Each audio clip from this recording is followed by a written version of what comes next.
Alright, hello everyone and welcome to the January 2026 updates video.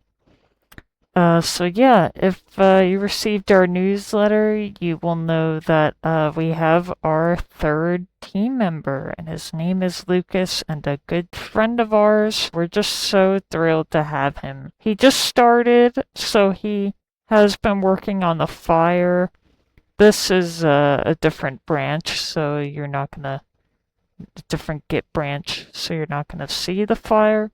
But he does have flickering working, and he's using sprite sheets, so you'll actually be able to see the fire when you look at it straight on like this.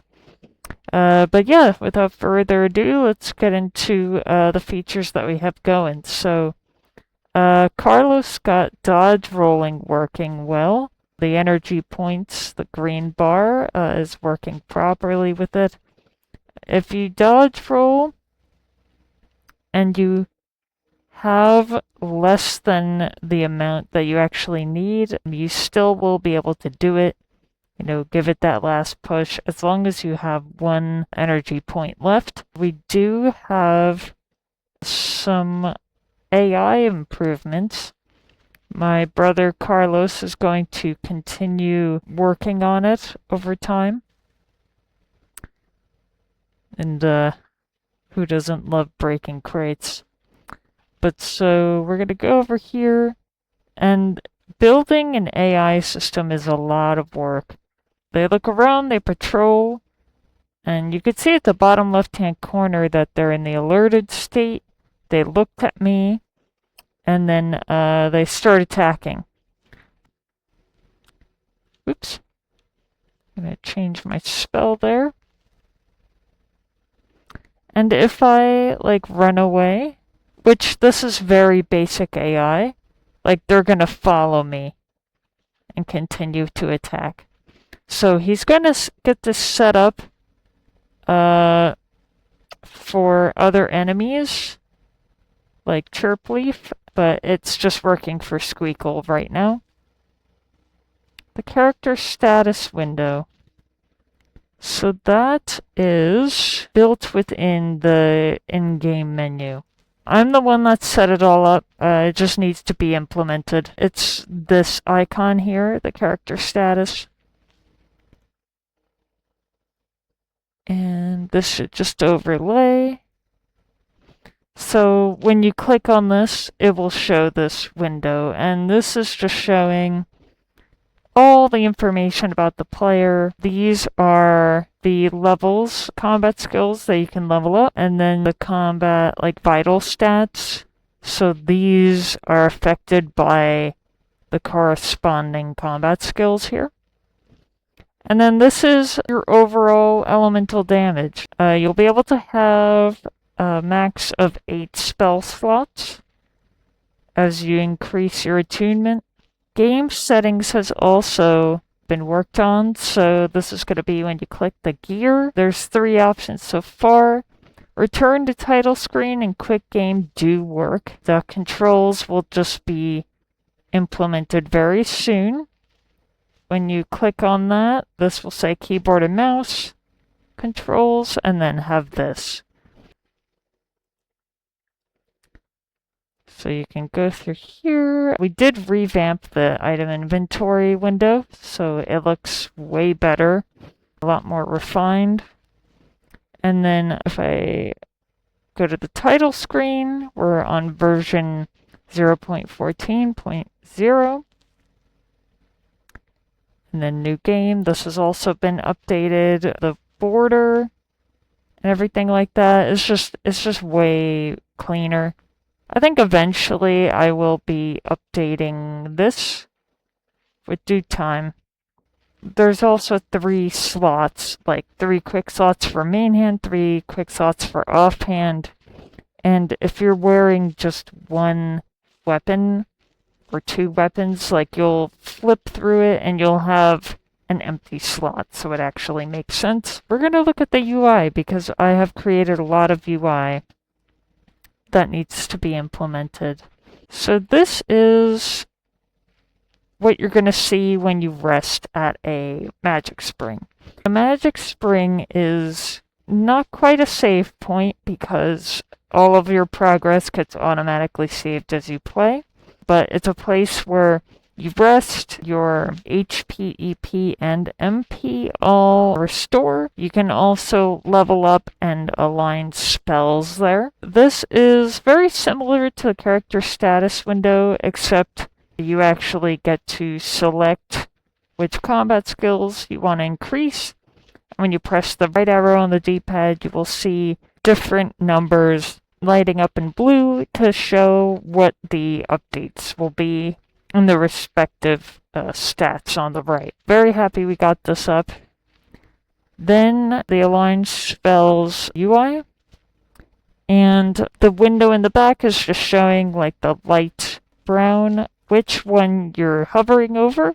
And then the white circle will be glowing, fading in and out on which one you're selecting to replace it with. Whichever spell you're looking at or hovering over, it's going to show you this is the type of damage it does. And there will be items that you equip that can increase your damage. And it is also based on magic attack for all of these, except light is affected by trust. Yeah, very happy with these. I also created the Spirit Shards model. It really took a bit to get this set up and look the way that we want it, but I'm very happy with it. I learned a lot about the shader graph and the VFX graph as well. There's also a custom trail that I made for it. The point of this trail is you don't go to physically pick these up. When you defeat an enemy, they're going to automatically drop and they'll come to you. It'll kind of be a curve like that and moving up on the y-axis as well. When you receive them, you're going to have this effect going on. This will play. Very happy about the ribbon. We have an animation for Amara to actually consume items that you can use, like potions, and there will be food in the future. I did create this scarf. We will be getting the cloth physics to work. It actually flows well, and then we'll have that in game. The next thing is that my brother actually got the Steamworks SDK for Steam Cloud saving and Steam achievements to work. So we're very happy about that. I also got Chirpleaf, the corrupted version, in here, corrupted Chirpleaf. And I created a custom trail for the eyes. So if they move around and they fly, you know they're a tougher enemy for sure. And I also have a bunch of... We have idle, combat stance. They're flying a little harder and faster. Fly. This is when they get damaged.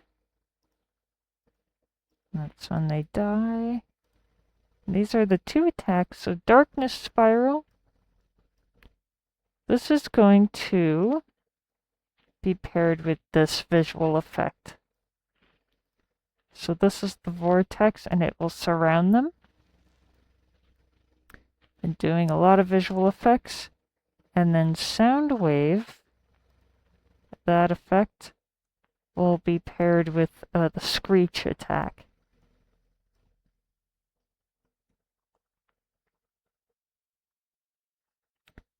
And this is the sound wave.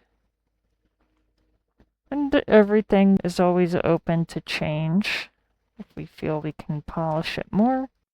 The last two VFX I want to show you guys are variants of each other for using health point restoring item and also using a magic point restoring item. They're just different colors, and this is what will happen when Amara drinks or eats something, and this effect will play if it's restoring her health. And this effect will play when it's restoring her magic points. My brother also implemented when an enemy doesn't necessarily see you and you attack them, they will become aggroed. So they will be chasing you and attacking you. And the last thing is what I've been working on recently, and that is the magic spring. So these are leaves I'm going to add to it.